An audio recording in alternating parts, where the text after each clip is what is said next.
we haven't got time to do it, but there is an exercise that you did with another group. Could you just very briefly tell us about this? Well, one thing I like to do in a workshop is to get people to, I'll choose an object. There's a nice sewing machine over there, for example. You can put it there and get everybody to write a love story, write a love letter, write directly to it and describe its qualities and what you love about it, as if it's a person. Direct it, at that object and really enjoy the kind of sensuousness of the language. And the stories get really dirty, actually. They get pretty erotic, So it's kind of fun, and then people will read, the braver people will read out their stories or their love letters. And the other one you can do is sort of hate mail and things like that if you want to go the opposite direction. You did hate mail to a firework, didn't you?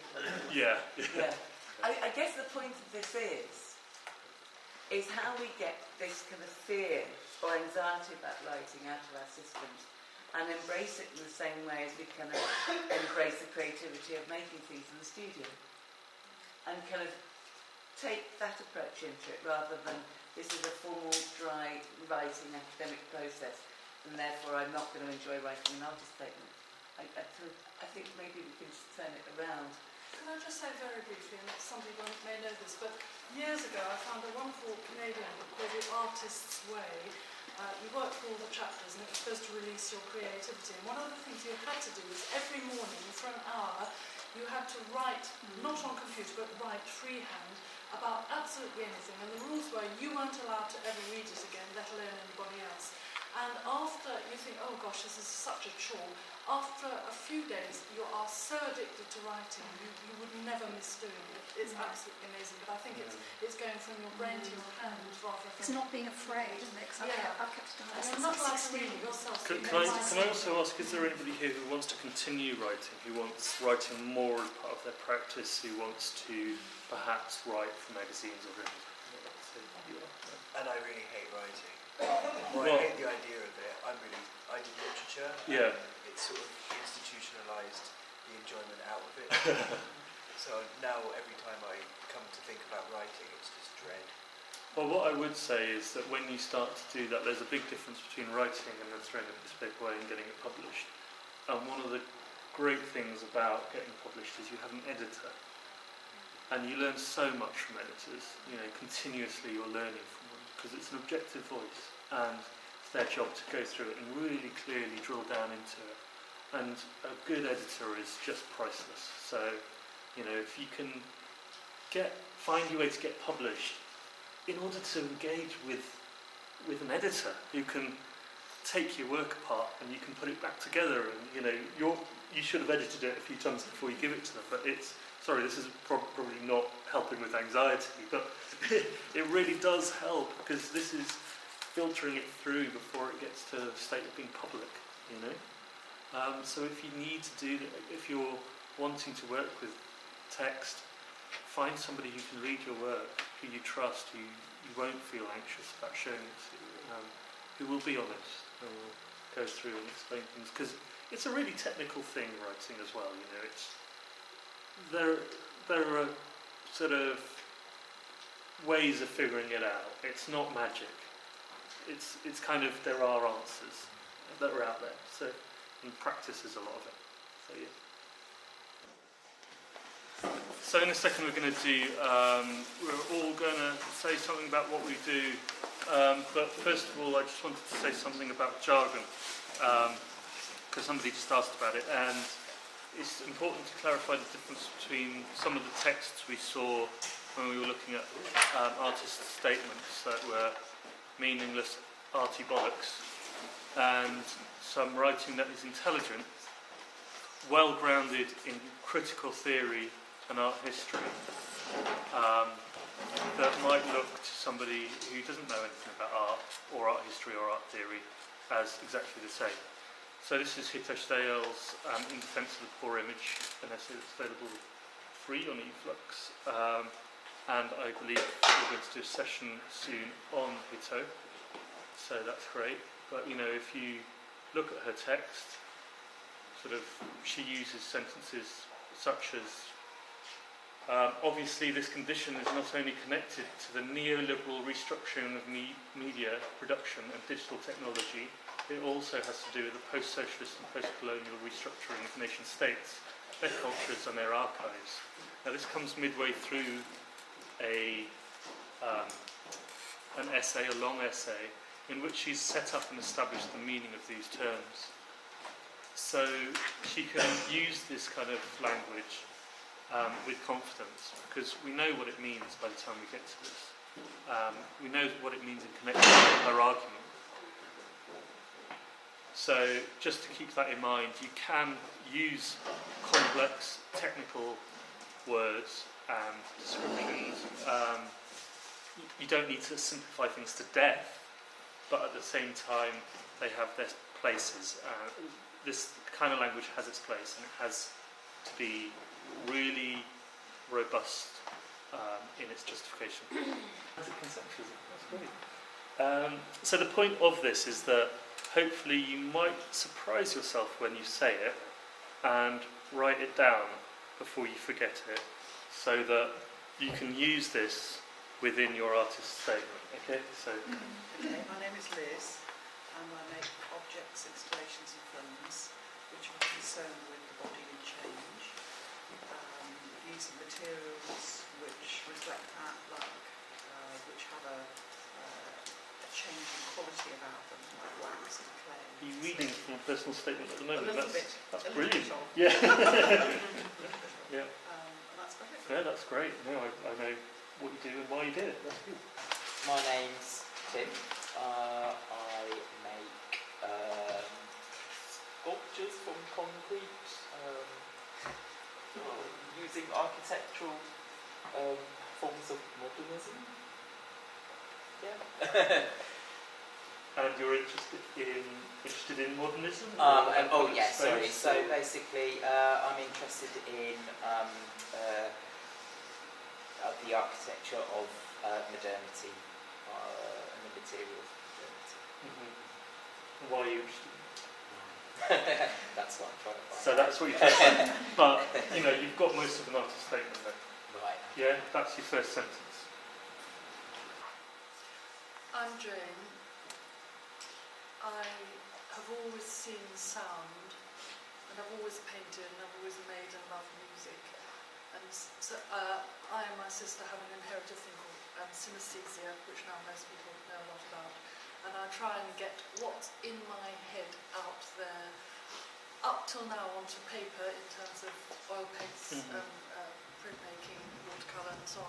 But I'm really trying to think further in terms of 3 dimensions, light, perhaps stained glass, to try and get these images out there.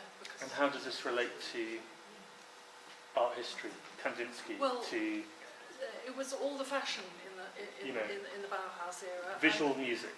Yeah, Okay. exactly. And some were synesthetes and some weren't. Yeah. And it's now, I think, migrated into neuroscience, and I think that's a very interesting kind of drift, and I'd quite like to look at that. So say that, in your statement. Yeah. Say, don't just be expressive of I'm doing this because of my inner vision, Yeah. or my genetic makeup, or however you might describe it, but give it context like that. Yeah. Hi, my name is Naomi. I'm interested in sort of dark, nocturnal underbelly of mythology, and also the idea of metamorphosis. So I'm doing a series of inky paintings of heads on paper at the moment that sort of turn into suggestions of animals and beasts. Right. Also looking at sculpture at the moment, but I'm not licking the word, but yeah, very much the sense of uncanny, the absurd. Yeah. That's what interests me. And also the ink I'm using at the moment is sort of to do with bleaching, bleeding. So the subject matter is the sense of suspense and not sure what's happening or what's just happened, but that also happens in the technique that I'm using as well. Is that sense of not sure where the ink's going, using it on wet paper. Great. Yeah. My name's Nicole. I'm a figurative painter. I'm looking at the idea of lost histories, traces of identity, and the family album. At the moment, working with photographs and painting those out. Just not yet. Layering of history, sort of lost people, lost identities, just things that people have held on Photographs to, of unknown collection. people, perhaps. Is it like photographs from old photographs, perhaps, of people that you don't Yes. never seen? Is this yours? Yeah. Yeah. Okay. Yeah. Yeah. So sort of things that people have held on to that have traces of identity of people, Yeah. lost histories. That's Yeah. hanging on there. Yeah.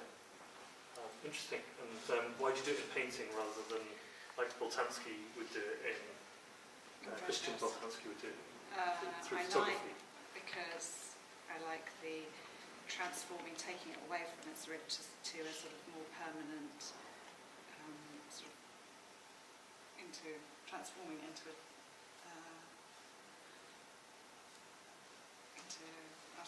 Well, think how you might answer that question. I'm not I very think good at it's the first thing that I think of when Yeah. you describe what you do, because I think of Roland Barthes writing about in Camera di Sida, writing about photography and death, and then I think of Christian Boltanski's photographic installations.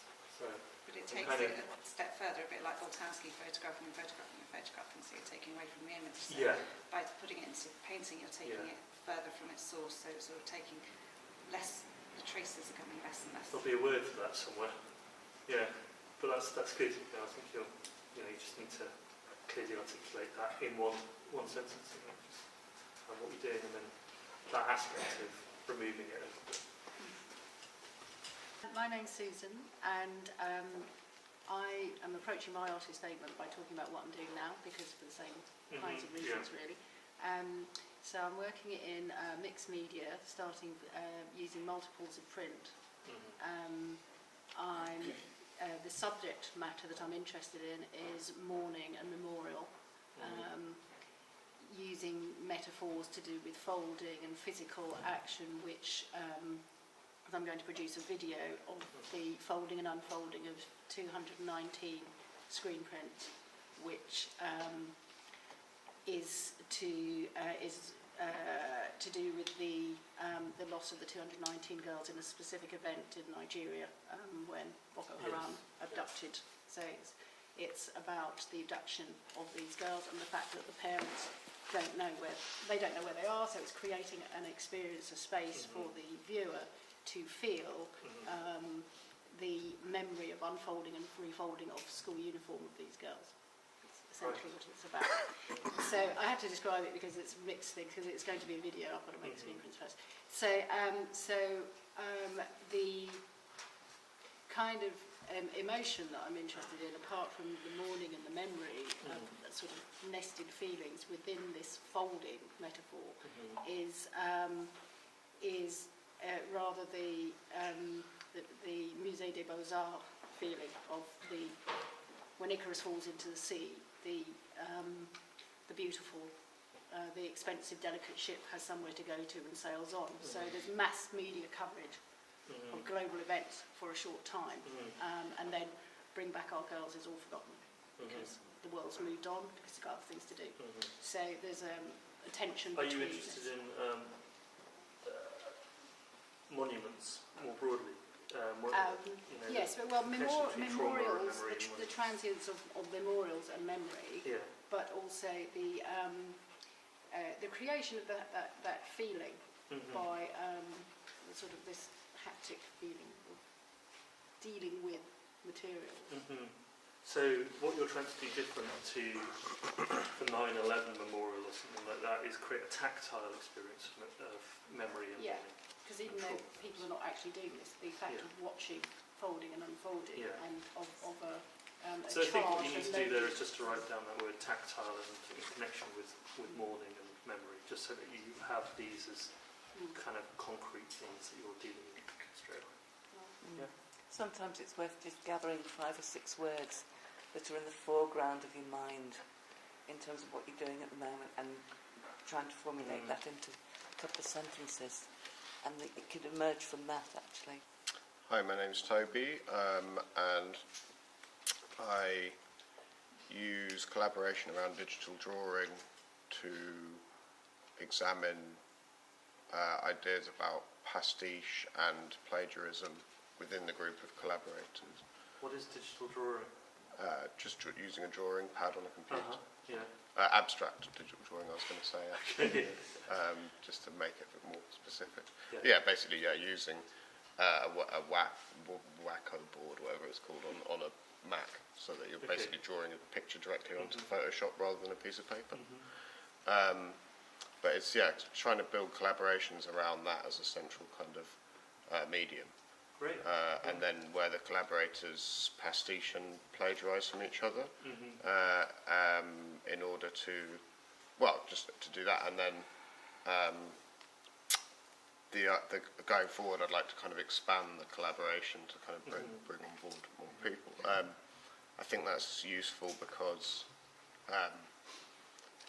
in a kind of London art setting, if that means anything, things are quite advanced already. And I think getting people into larger groups is effective. And I think using plagiarism and ideas like that works quite well because there's already quite an established kind of setup of ideas. So perhaps kind of recycling those ideas is more effective than trying to do something that might seem almost a bit old-fashioned to be advancing the movement. I'm starting to go. Well, I'd like it to be sort of a progressive idea. So, but I want that to happen within like an already established institution. So that's quite kind of. I think these sort of ideas are slightly at odds with each other in a way for me. Yeah, that sounds like a long discussion. Yeah. Is part of this also about authorship then?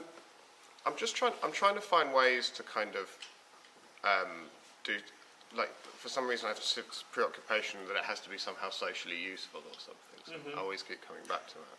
So I'm sort of saying, how can we make something like the art market perhaps more collaborative and not so competitive in a way that might be. I mean, competition is obviously useful, but sometimes it might be detrimental to the grassroots. This is only my opinion. So how can we sort of break those problems in a way, without being overly confrontational and saying, "Oh, I don't like the way this is." Try and be more realistic. So. No, I think we'd need to discuss it much more. But you have. There seems to me a little bit of a gap between what you're doing and the very huge ideas that are there. So I mean, they're certainly touching in a lot of interesting ways. But yeah, I think there's Okay, I'm making expanded paintings, going to work on ruins and on hidden spaces, so outdoors.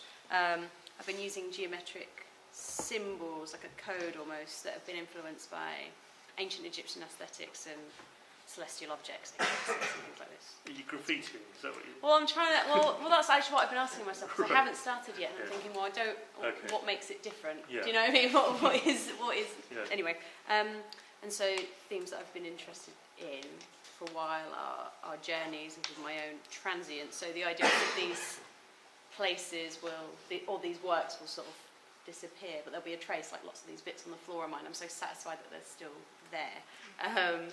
And also about like scales of time. I think that's why I'm sort of really interested in ancient Egyptians and these sort of, I don't know, and ruins sort of projecting you forward and projecting you back, I suppose. It all sounds a bit verbose and vast at the moment, but that's sort of where I am.